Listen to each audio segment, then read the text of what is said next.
Hello दोस्तों, कैसे हैं आप दोस्तों। जैसे आपको मालूम है कि वर्ग 2 का जो है एग्ज़ाम होना है और सब्जेक्ट कॉम्बिनेशन आपको पता होना चाहिए कि काफ़ी कमेंट इस पर आए कि सर सब्जेक्ट कॉम्बिनेशन क्या होती है। यहाँ पर 4 तरह की सब्जेक्ट होती हैं दोस्तों, मैथ, साइंस, सोशल साइंस और भाषा। इन चारों में कौन कौन से सब्जेक्ट आते हैं जिससे कि आप अप्लाई कर पाएंगे 2024 भर्ती परीक्षा में। क्योंकि कुछ दिन पहले न्यूज़पेपर के माध्यम से ईएसबी ने अपडेट दिया था कि सरकारी भर्ती परीक्षा जल्दी की जाएंगी और उसका जो शेड्यूल था वो ये था कि आपके अगस्त में वर्ग 2 की एग्ज़ाम कराई जाएगी। ये एक डेट आपको अपडेट करके दी गई थी। इसमें आप पूरी डिटेल्स देख सकते हैं कि कौन से एग्ज़ाम कब होने हैं, जो कि विभिन्न न्यूज़पेपर के माध्यम से ईएसबी ने अपडेट दी थी। हालांकि अभी तक पोर्टल पर अपडेट नहीं हुआ है, बहुत जल्दी पोर्टल पर भी ये शेड्यूल आ जाएगा। इससे पहले कि हम पूरा शेड्यूल जानें, हमें अपने सब्जेक्ट के विषय में भी पता होना चाहिए, क्योंकि सब्जेक्ट कॉम्बिनेशन के आधार पर बहुत से लोग चयनित लिस्ट में होते हुए भी बाहर हो गए हैं। तो दोस्तों, ये गलती अब हमें नहीं दोहरानी है। अपने विषय को हमें समझना है कि हम उसमें आ रहे हैं कि नहीं आ रहे हैं। तो चले पहले सरकारी आदेश देखते हैं। दोस्तों, मध्य प्रदेश शासन स्कूल शिक्षा विभाग से ये आदेश जारी किया गया था। जैसे आप डेट देख रहे हैं 29/9/2022 का ये आदेश है। आप MP ऑनलाइन पर जो है इसे डाउनलोड कर सकते हैं। अब इसमें हम सब्जेक्ट कॉम्बिनेशन को ध्यान से समझेंगे दोस्तों। पेज नंबर 1 पॉइंट नंबर 1.2 पर दिया गया है और यही सब्जेक्ट कॉम्बिनेशन रहना है। यदि आप इन सब्जेक्टों में नहीं आ रहे हैं और आपने फॉर्म फिल कर दिया, अच्छे नंबर भी लेकर आएंगे, तब भी आप डॉक्यूमेंट वेरिफिकेशन में बाहर हो जाएंगे। तो ध्यान से इसे समझना है।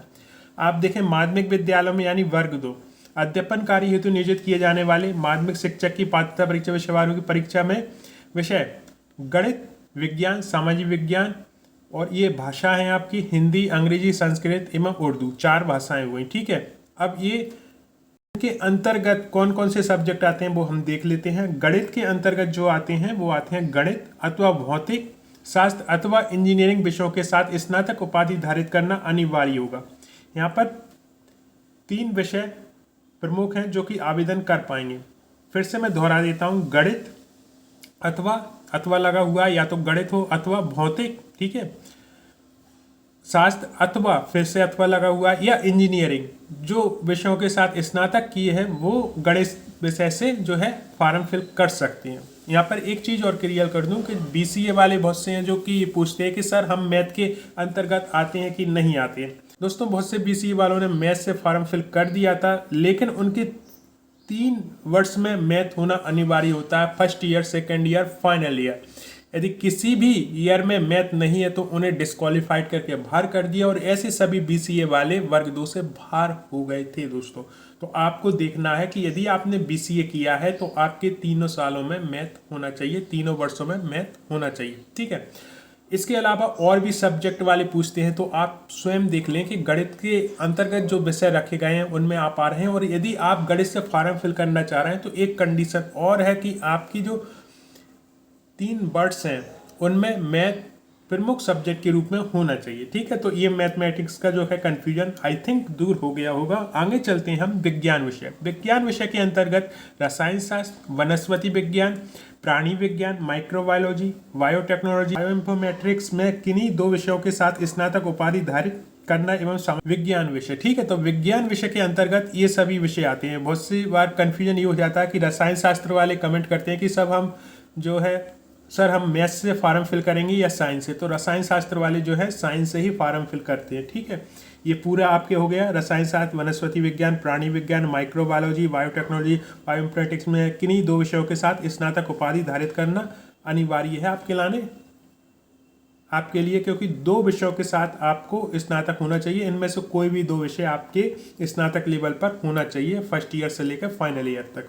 अब आगे चलते हैं तो हम बात करते हैं सामाजिक विज्ञान की। दोस्तों, सामाजिक विज्ञान के अंतर्गत जो आपके विषय आते हैं वो है इतिहास, राजनीति शास्त्र, अर्थशास्त्र, भूगोल, समाजशास्त्र एवं वाणिज्य विषय में से किसी एक विषय के साथ स्नातक धारित करना अनिवार्य होगा। ठीक है। अब यहाँ पर ध्यान ये रखना है कि वाणिज्य मीन्स BCom वाले जो कॉमर्स सब्जेक्ट लिए हो, जो BCom से हैं, वो भी जो है समाजशास्त्र फॉर्म फिल कर सकते हैं। ठीक है। कोई यहाँ पर प्रॉब्लम नहीं है। BCom वालों के लिए अलाउ है, वर्ग 2 में वो फॉर्म फिल कर सकते हैं। कॉमर्स वाली है ना, वाणिज्य सब्जेक्ट भी यहाँ पर रखा गया। अब आते हैं हम भाषा पर।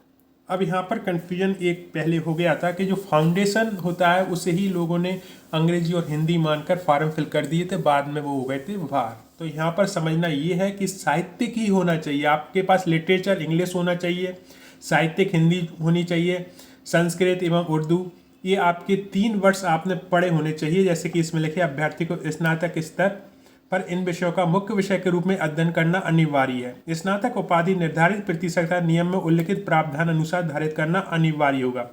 ठीक है, तो उस पर मैं पहले ही वीडियो ले आया हूं कि कितने प्रतिशत और क्या एज वर्ग 2 के लिए रखी गई थी। जैसे कि आप देख रहे हैं मेरा ये वीडियो योग्यता और आयु सीमा संबंधी आदेश, डीएड वालों को कितनी प्रतिशत चाहिए स्नातक में, बीएड वालों को कितनी चाहिए, मैंने सरकारी आदेश जो जारी हुआ था उसके अनुसार इसमें पूरा आपको बताया है। ठीक है, क्लियर किया है पॉइंट टू पॉइंट। तो इसे आप देख लें तो आपकी योग्यता और आयु संबंधी जो आदेश निकले हैं उसका आप अवलोकन करेंगे और आपके कन्फ्यूजन दूर हो जाएंगे।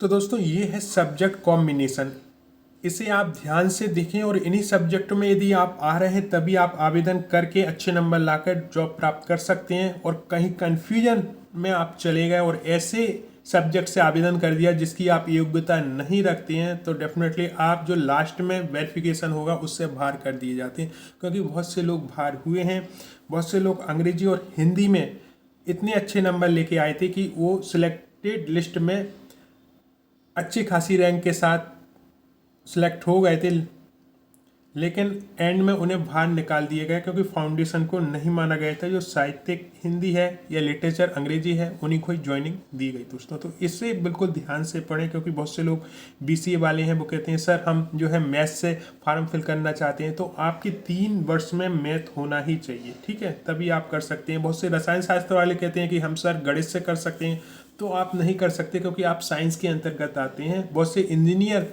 जो करे हुए हैं उनके मन में कन्फ्यूजन रहता है कि सर इंजीनियरिंग मैथ में मान्य भी होगी कि नहीं होगी। बिल्कुल होगी, 100% होगी, कोई प्रॉब्लम्स नहीं है।